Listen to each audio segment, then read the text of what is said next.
the release of Crimes of the Future, let's take a look back at some of David Cronenberg's earlier work. It's always really interesting to go back and look at a filmmaker's earlier work because you get to see where they started from.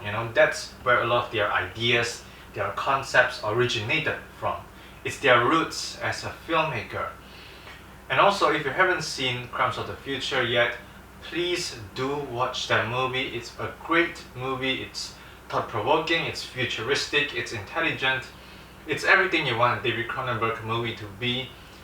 And just whatever you're doing right now, drop what you're doing, go watch Crimes of the Future. I don't care if you're peeing right now, just suck your pee back in and go watch Crimes of the Future. But let's start with David Cronenberg's first big movie. He has made a couple short films before this, but Shivers is his first big movie. And Shivers pretty much has all of the DNA of a David Cronenberg movie. It's pretty impressive how even with his first movie, he has already found his unique style and his unique voice. Shivers has all of the good stuff. The body horror, the gore, the special effects, and all of these explorations of humanity and the human body and human behavior. All of the psychological and physiological elements that David Cronenberg loves to explore in his movies.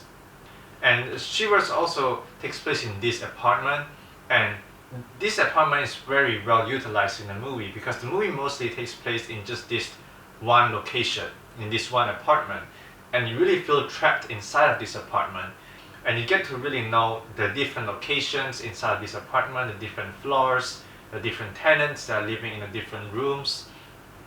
And once you really get to familiarize yourself with this apartment is when the bad things start to happen. And when I say bad things, I mean bad. People dying left and right, blood spraying everywhere.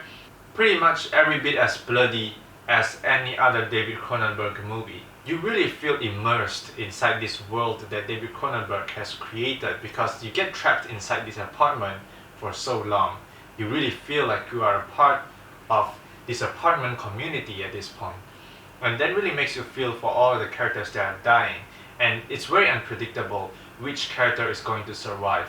Because there are a lot of characters in this movie. The movie shows you the perspective of a lot of different characters. And it's very unpredictable who's gonna die because the movie doesn't make it clear. Even for its first movie, I think Shivers is definitely worth watching. It has a lot of the good stuff, a lot of the strengths that you would expect from David Cronenberg movie, and it also has this gritty feeling that you get from watching a filmmaker's early work. The second David Cronenberg movie is Rabbit. Rabbit with a D, not the animal. Rabbit stars Marilyn Chambers. Marilyn Chambers, for those of you who don't know, is a porn star during the golden age of porn, probably one of the biggest names, alongside people like Lovelace. Okay, trust me, I only know all of this stuff because of research, okay? Marilyn Chambers, she actually does pretty good for the most part because there are a lot of parts in this movie where she is required to do some dramatic acting and her character is actually very complex. This is a very character-driven movie. It really focuses on this one character. The fact that she managed to make this movie at all is pretty impressive. But I still think that her performance is not always perfect. There are times when her acting comes across a little bit as exaggerated, which I believe happens with a lot of porn actors and actresses. Sometimes their acting, for the most part, she does a pretty good job. And she also brings out a kind of unique energy to this character that wouldn't be there unless it was Marilyn Chambers. Shivers is very similar to Rabbit. These two movies, they just feel incredibly similar. And that comes across as kind of a detriment to the quality of this movie because I was expecting a different kind of movie. And what I got was essentially the same movie again, but just with a more character-driven approach this time, focusing on Marilyn Chambers.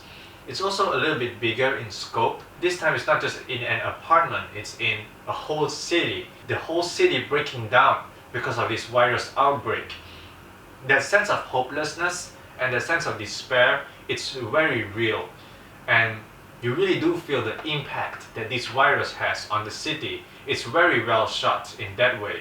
But this is still very similar to Shivers, and that's my biggest problem with this movie. It's just, it feels like Shivers all over again. The other big problem I have with this movie is that Shivers and other David Cronenberg movies often feel like they have some hidden meaning or some message that the movie is trying to convey. But in the case of Rabbit, it feels like the movie really isn't trying to say anything. It's just trying to be a more traditional horror movie. And there's nothing wrong with that. But I was just expecting a little bit more from this movie, meaning-wise and allegory-wise. But still, it's still a good horror movie, but it's not a good or not a great David Cronenberg movie. The third David Cronenberg movie is Fast Company. And I'm not going to talk about Fast Company. So let's just talk about The Brood, which is the movie after Fast Company. Among all of his early works, The Brood is the best because of just how personal and how relatable it is. It's a very personal movie. It deals with the themes of marriage and parenthood, very much stuff that David Cronenberg is going through in his personal life at that time, which results in a very personal movie and therefore very scary, because the more personal it is, the more relatable it is, and the more scary it is. Probably the most relatable movie that David Cronenberg has done in his entire career. It really feels like something that hits close to home, and it's very much tied to our daily lives. And this movie also is a very slow movie, and I actually like that because the movie slowly builds tension, and it slowly builds and builds and builds until the last 20 minutes it releases all of the tension at once, and it's the most exciting and thrilling final 20 minutes I've seen in a long time.